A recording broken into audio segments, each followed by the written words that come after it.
Marvel the Avenger movie के बाद Marvel ने हमें कई तरह के शौक दिए और उनमें से उनकी सीरीज तो भाई साहब आपकी उम्मीदों को फाड़ कर निकल जाएगी।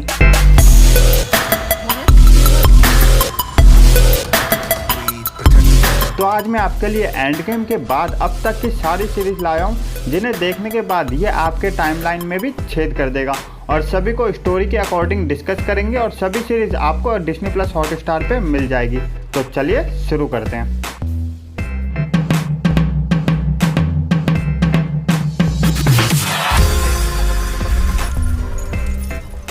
अवेंजर्स एंड गेम के बाद सबसे पहले जो सीरीज रिलीज हुई वो है वांडाविजन। 7.9 IMDb के साथ 1 सीजन विद 9 एपिसोड। जब ये पहली बार हॉटस्टार पर रिलीज हुई तब लोगों को काफ़ी डिसअपॉइंट मिला क्योंकि स्टार्टिंग के 4-5 एपिसोड एक normally black and white story की तरह दिखाया जा रहा था, लेकिन उन्हें नहीं पता था कि आने वाले एपिसोड में मार्वल वालों ने एक बहुत बड़ी चीज़ छुपा के रखी हुई है और जब उसे पेश किया जाता है तो भाई साहब विजन वर्सेस विजन की फाइट देखने को मिलेगी, जिसे अल्ट्रॉन मूवी में सबसे ताकतवर दिखाया गया था। उसकी लड़ाई खुद से ही होती है और इसमें वांडा की असली पावर को दिखाया गया जिससे जीतना डॉक्टर स्ट्रेंज के लिए भी काफ़ी मुश्किल रहा। मेरी गलती है।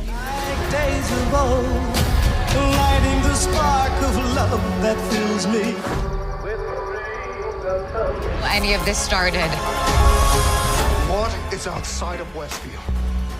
इसके बाद जो सीरीज आती है वो है the falcon and the winter soldier. Avengers end game में कैप्टन अमेरिका के बुढ़ापे के बाद अब बारी थी एक नई कैप्टन अमेरिका की। तो इस पूरी सीरीज में एक नई कैप्टन अमेरिका को दिखाया गया जो असल में फैल्कन होता है, लेकिन वो इसे एक्सेप्ट करने से मना कर देता है। फिर कुछ विलन्स को पकड़ने के बाद वो शील्ड को एक्सेप्ट कर लेता है। मार्वल की ये सीरीज स्टोरी को आगे बढ़ाने के लिए ज़रूरी है, लेकिन हमें कभी मार्वल से इतनी बेसिक स्टोरी की उम्मीद नहीं थी और उनकी इसी बात ने मार्वल के फैंस को काफ़ी डिसअपॉइंट किया है और इसी वजह से ये सीरीज भी मुझे भी कुछ खास पसंद नहीं आया। तुम सैम से इतना चिढ़ते क्यों हो? 15 सेकंड्स में जंप। तो तुम्हारा प्लान क्या है? इसके बाद मार्वल की जो सीरीज आती है वो है लोकी। भाई साहब ये सीरीज अब तक की मेरी बेस्ट सीरीज है और इसके 1 सीजन विद 6 एपिसोड के साथ इसकी IMDb रेटिंग 10 में से 8.2 है और इसमें लोकी ने ये साबित कर दिया कि तुम्हारा कैरेक्टर नहीं तुम्हारा नेचर डिपेंड करता है कि तुम हीरो हो या विलन। सो हमें इसमें एंड गेम मूवी के पास्ट में जब डेसरेक्ट को लेके लोकी भाग जाता है उसके बाद की कहानी को दिखाई गई है, जिसमें पूरी टाइमलाइन किस तरह से काम करती है ये दिखाया गया। लेकिन इसी के साथ इसमें लोकी के कई सारी वेरिएंट को दिखाया गया है जिसे देखकर आप भी लोकी के जबरदस्त फैन बन जाओगे।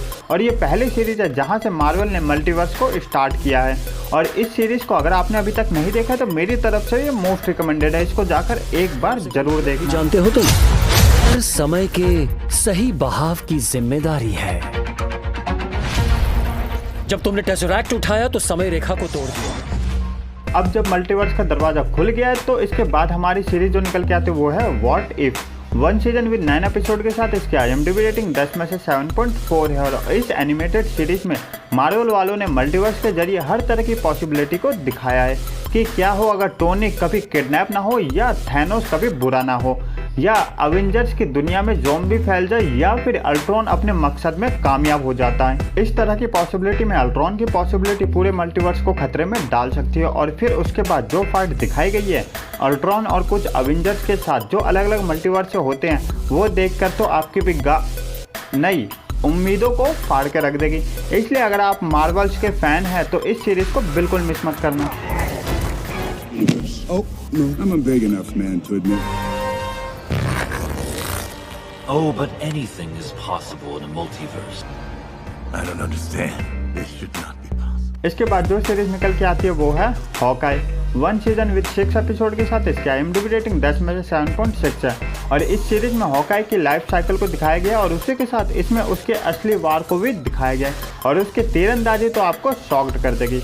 और इस सीरीज की स्टार्टिंग 2012 के एलियन वाली फाइट से की गई है जिससे आप इस सीरीज में फर्स्ट एपिसोड से ही घुस जाओगे। इसके बाद इसमें आपको काफ़ी कमाल के एक्शन के साथ तीरंदाजी में कई अलग अलग तरह के तीर दिखाए जाएंगे जिसमें हर अवेंजर्स की कोई ना कोई पावर को दिखाया गया है और साथ ही इसमें हॉकाई के साथ केट बिशप को दिखाया गया है जो हॉकाई की तरह ही तीरंदाजी है और शायद वो एक फ्यूचर अवेंजर्स के लिए भी तैयार की जा रही है। You're Hawkeye. Who the hell are you? Some people have actually Avenger के साथ काम कर रही हूँ। तुम्हारे मैनेजर से बात कर सकता हूँ?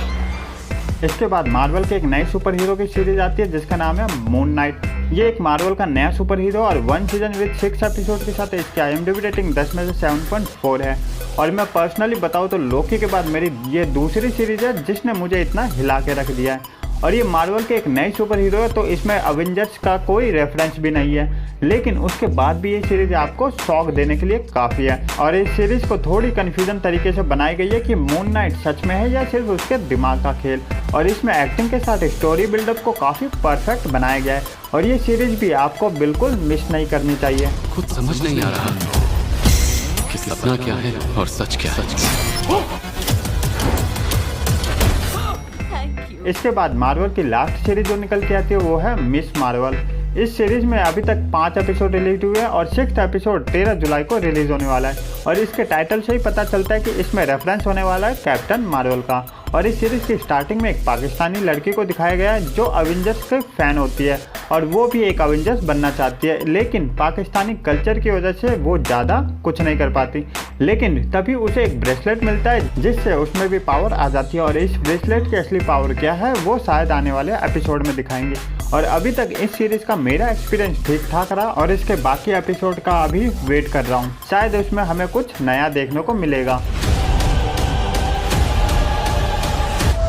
एक अच्छा इंसान लोगों को कैसे यकीन दिलाए कि वो अच्छा है? इंसान अच्छा बुरा नहीं होता कमाला, उसके काम अच्छे बुरे होते हैं। तो इसी के साथ हमारी आज की वीडियो यहीं समाप्त होती है। वीडियो अच्छा लगा हो तो लाइक एंड शेयर करना और ऐसे इंटरेस्टिंग मूवी और सीरीज के साथ लेटेस्ट मूवी रिव्यू और मूवी फैक्ट के लिए हमारे चैनल को सब्सक्राइब करके बेल आइकन को जरूर प्रेस कर देना, जिससे उन वीडियोज़ को नोटिफिकेशन आप तक आ जाए। तो मिलते हैं अब हमारे अगले वीडियो में। Good bye.